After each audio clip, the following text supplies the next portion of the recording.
The only true failure is refusing to try. You only fail when you refuse to try, La Familia. If you don't try, you don't even have a foot in the race to determine the outcome.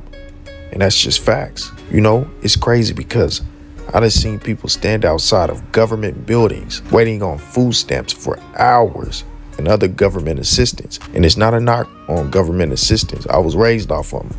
I respect the grind. I respect any way you got to feed your family. Make it happen by all means. But my thing is, you know, if you are willing to put in that time and effort to go down here and get this meal, then you should be willing to put that same time and effort into maximizing your potential, getting the best out of yourself. You got to push yourself to the brink of borderline going insane. That way you give yourself an opportunity to be great, and not even just great in what the worldly sense of the definition is, great in your own definition. That way you can live with yourself and know that I gave it my all, you know? And for the first topic, man, we got Kodak Red. As Kodak Red pretty much lets it be known that he's taking off the diamonds and putting back on the pearly whites. Check this out.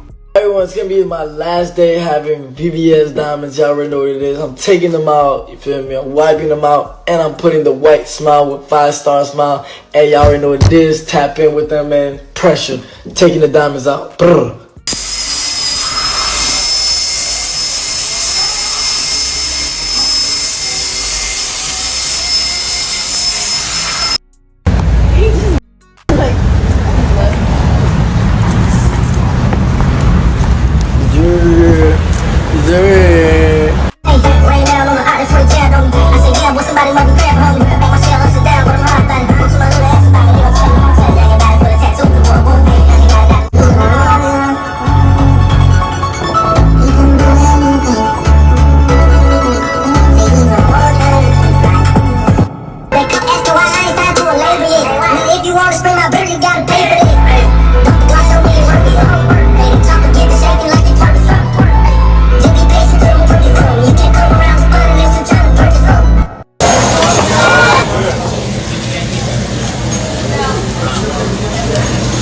Hey, y'all been popping off like call it bubble gum. Cause when I pop it, you get chewed up and I throw it out. Halloween, baby, turn your mama crib to a house.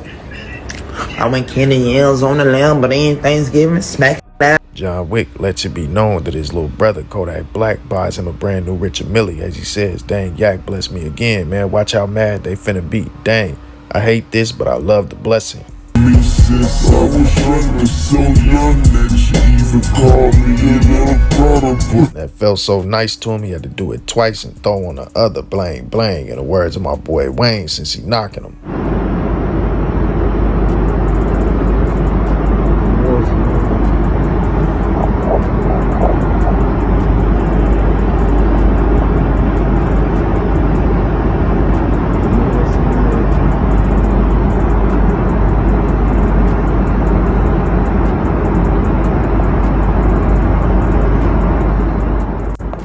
Next up, man, we got Bobby Shmurda, as he on IG doing him, but man, also influencing the reason why all these dudes keep calling him Zesty. Check this out.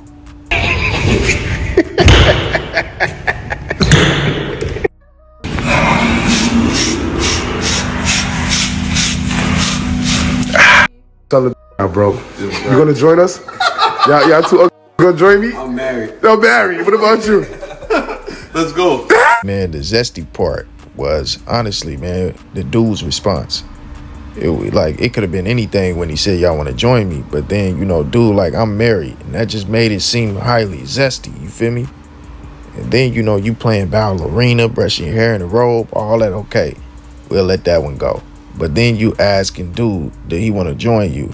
And his response is, I am married. What does being married got to do with anything, bruh? Bobby, bruh. It's like you be asking for people to call you zesty.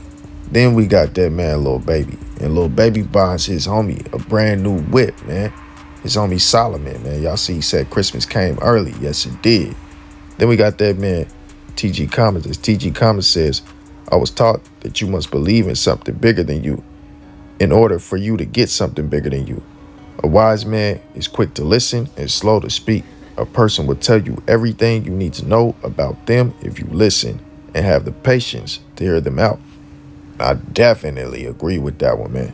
Some wisdom coming by way of TG Comments, man, so y'all take heed to that. And then we got that man TMH 32 Shots. That's TMH 32 Shots, man. Hops on IG and first says, somebody want to take his baby mama out. So he said, go ahead, I'll make another one. And also sends a jab at his opposition. Check this out. Smoke. I be like, oh, told me that lay around that. I say, but I'm so New Orleans. Told me that kick me out my baby mama. Man, smoke that I make another one. Man, we 2016, 2017. You cannot rip off my bro. I did not know what I was doing. I wasn't even eating. I was just licking. Niggas be coming watch me. I ain't with all that. You trying to be snakes. You hear me? You ain't nothing but a garden of snakes. You're harmless. Don't try to snake me. You gonna turn me to a king cobra. I eat snakes. Stupid. Stop watching me before I pull up on you. Little harmless dude. You stop watching Block. You dang near 30. Hating on the youngin'. Y'all let me know how y'all feel about that one. And then we got that man, CEO 30. At CEO Big 30, man, puts up a video of him and Moneybagg Yo, man, out and whatnot in Miami. And his partner gave him a brand new chain, man. Something Dougie, man. You see this man splashing too, got his Richard Millie and whatnot. But on the cool, man, y'all go ahead and check this out.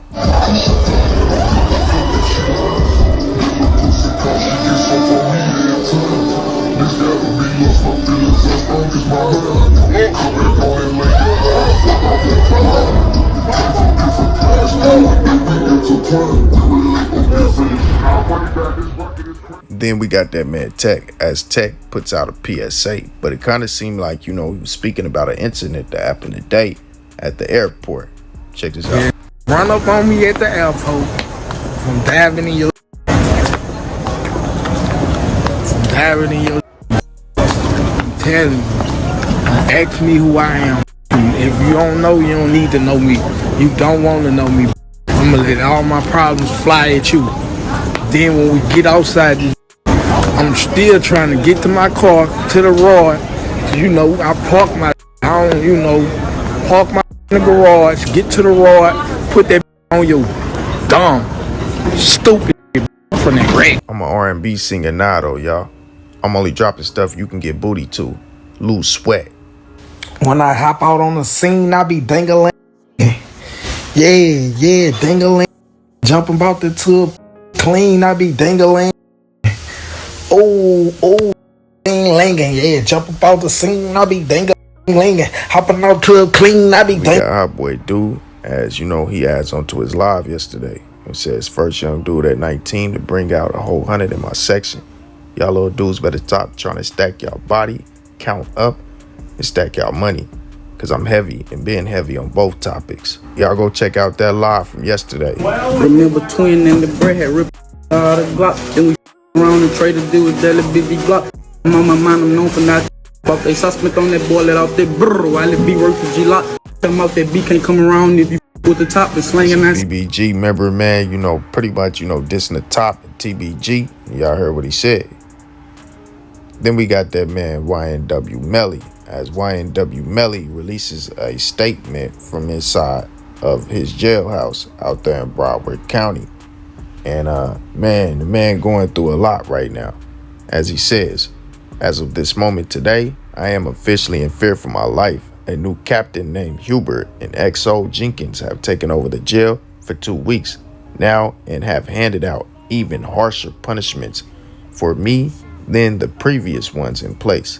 Since December 1st, I have been moved and housed on a unit that holds 24 inmates at once. I am the only inmate being housed on a vacant unit with no phone privilege, no television, no access to a newspaper. They are watching my every move on camera, making sure I don't use the phone to tell the world how I am being mistreated, discriminated, threatened, and physically harassed. When I come out of my cell for the 1 hour a day, all other inmates in the adjoining dorms must go back in their cell.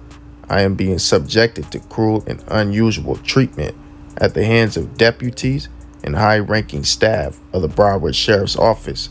I have been threatened by deputies, lieutenants, and sergeants that say they will hide me from the world and threaten to beat my A every day. And if I tell my lawyers, they will lie and say I hit them first.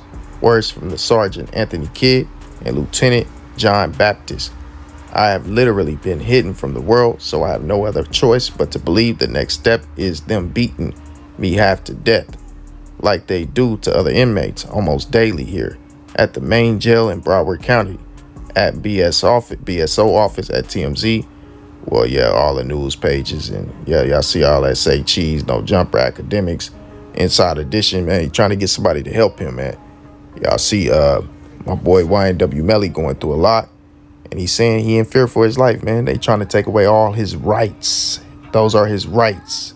But he also puts out this other message. I can't call my family or lawyers to notify them if I have been beaten or harassed. They say my phone privileges are taken permanently because all of the infractions over the last 7 months. That is a lie.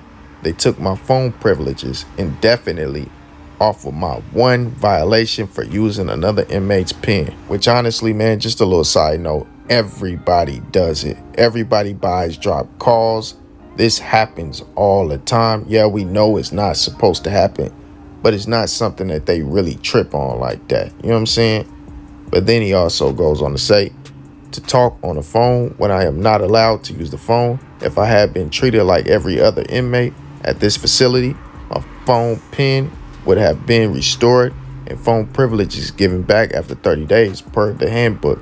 I have, however, went without phone privileges since May 8, 2022 and have not been given back my phone pen since the first year I was here. I have served all my disciplinary time, so why are my phone privileges still taken? Why am I the only inmate on a unit by themselves, blocked from any other human interaction? There are inmates here that have been convicted of orchestrating robberies over the jail phone, and another who planned on escaping from jail that was carried out over the jail phone. They are still allowing them to use the phone after committing serious crimes and security threats to the facility. But my phone privileges are taken indefinitely for violating a harmless phone policy that carries a punishment of 30 days max. I am housed and surrounded in the care of power-struck deputies and captains of high authority that even have told me to my face that they don't like me and are peeved them off. I am not safe in the hands of these people, especially if the highest in command in the jail doesn't like me. I am in fear of my life. My family is in fear of my life. I cannot do another day here. Someone please help me get moved to another county jail until my trial, please. At all of those different bloggers and whatnot. So as y'all can see, man, that man YNW Melly is going through a lot. You know, he's trying to get moved, he's trying to get shipped off. And pretty much, man, you know, the county jail being a county jail, you know, they doing the crooked stuff that they do, you know, abusing their power, being bullies. They see that this man is a highly successful rapper. So what they want to do is, you know, they want to try to beat him down, batter him, and make him make a mistake, you know, make him break and make a mistake. They want him to, you know, react in a negative way. That way, not only can they beat him or take his life, he can get more charges that will stick and will make him do some time. An assault on a police officer or end up taking one of their lives. They're trying to push him, you know, and this is something that not only is coming from, you know, the people, the police, the ones with authority, just having a complete disdain for him, but it's also coming from, you know, the people who are outside at the top. You feel me? Get that, man. You gotta understand, man, you know, they hate to see these rappers making so much money and being so successful. But YNW Smoke the Loke shared it and said, free my brother. And, you know, YNR Mookie shared it as well. But YNR Mookie has his own issues going on within the jailhouse. As he says, oh, my story got a happy ending because I've been through some stuff I never deserved. And then said, diagnosed with a broken heart today. Got 1, 2, 3, 4, 5 seconds to live. You know, and it just seems like somebody or something's going on that got this man very, very heartbroken where he's ready to give up. You feel me? And then he says, for real, I'm sick as F that came with some stronger flu, because this stuff beating my, you know what I'm saying? So you see, he got his own issues going on and whatnot. Hopefully, that man can get some help. Hey, it's hard to get help inside that jailhouse because they don't care. But, hopefully, somebody cares. Somebody gets so hard, to help this man out. And YNW Melly and both of their issues, man, because we know how corrupt the jurisdictional system is. But then, man, we got that man Sauce Walka to go ahead and end everything off. I know y'all ready to get up out of here, but I had to speak on this man's Ghetto Gospel 3. Now, as we all know, Ghetto Gospel is truly like his claim to stardom, like superstardom. The Ghetto Gospel 1 was a huge success. One of my personal favorite songs of all time. I feel like, he dropped way too many facts, jewels, and truth that just needed to be needed, honestly. Ghetto Gospel 2, he returned with that same heat. And I feel like, the fans and supporters didn't gravitate to it like they should have. You know what I'm saying? Like, Ghetto Gospel should be a gold record at the very least right now. His record should be gold. Should be certified gold. Ghetto Gospel 2, that's debatable. That's arguable. I mean, honestly, I feel like he came with more bars on Ghetto Gospel 2. But, hey, it is what it is. But this Ghetto Gospel 3, when I say that this man is a voice for real, this man, bro, it was just needed. This song was needed, and he brought it and delivered it at the perfect time. He spoke on some very, very touchy topics. He spoke on the Kanye West thing. Check this out. And he also went as far as to speak on Joe Biden and his state right now, his health state.